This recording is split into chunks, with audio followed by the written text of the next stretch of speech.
Deuxième exemple, un calcul de la concentration en pourcentage masse-volume. Donc, on va réutiliser exactement le même problème que tantôt, c'est-à-dire une canette de 350 ml de thé glacé qui renferme 5 g de sucre. On vous pose la question suivante. Quel est le pourcentage masse-volume de sucre dans cette solution? La première étape effectuée est la même que tantôt, c'est-à-dire identifier les variables et associer les données du problème qui sont avec ces variables-là, c'est-à-dire le 350 ml, ici, qui va à la place du volume.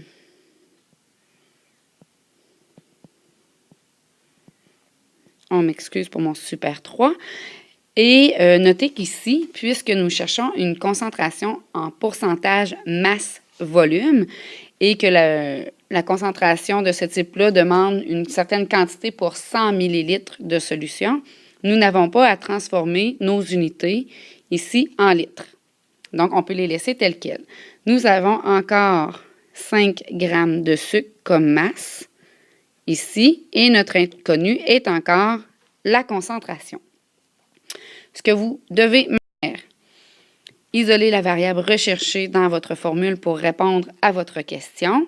Puisque nous connaissons la masse et le volume, nous cherchons la concentration et dans la formule C est égal à M sur V, la concentration, elle est déjà isolée, donc le travail est déjà fait pour nous.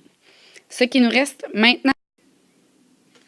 Donc, puisque ce que nous cherchons est la concentration en pourcentage masse-volume, donc la quantité en grammes de soluté qui doit être dissoute dans 100 ml de solvant, nous avons la concentration présente, donc 5 grammes pour 350 ml. Nous cherchons pour trouver le pourcentage, donc pour un volume de 100 ml, quelle sera la masse. Donc, on peut résoudre ce problème-là en effectuant une simple règle de 3, un produit croisé.